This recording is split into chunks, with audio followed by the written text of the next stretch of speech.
आप जैसे होते हो, आपके जीवन के सारे कर्म वैसे ही होते हैं, आपकी सेक्सुअल एक्टिविटी भी फिर वैसी ही हो जाती है।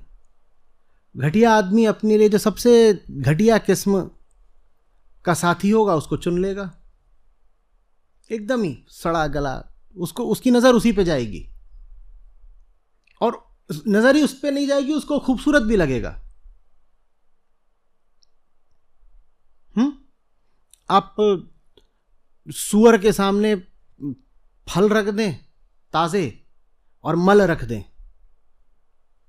सूअर की आशिकी तुरंत किससे बैठ जाएगी?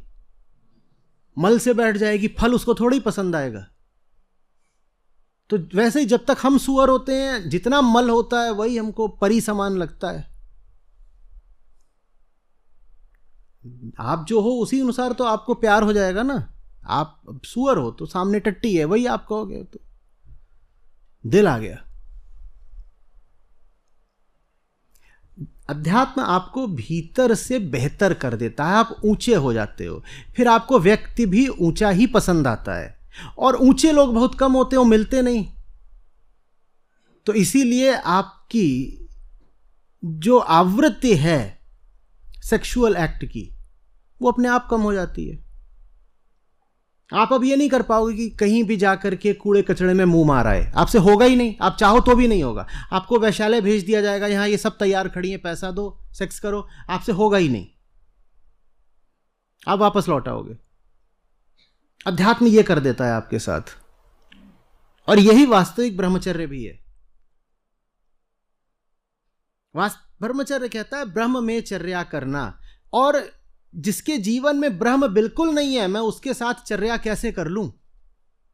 भले ही वो मेरी भार्या हो, पर उसके जीवन में जब ब्रह्म नहीं है तो मैं उसके साथ चर्या कैसे कर लूंगा? और ब्रह्म बहुत कम लोगों के जीवन में होता है। इसीलिए सेक्सुअल एक्ट की मैं कह रहा हूं फ्रीक्वेंसी एक आध्यात्मिक आदमी की बहुत कम हो जाती है, उसे कोई मिलता ही नहीं अपने लायक।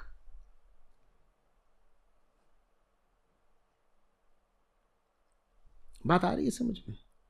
तो sex becomes an expression of what you stand for, your deepest, your highest values.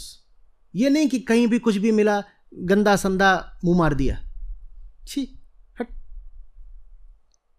और बात थोबड़े की नहीं है कि मुंह से कितने खूबसूरत हो, बात जिंदगी की है। ब्रह्म यहां बैठा है कि नहीं बैठा है?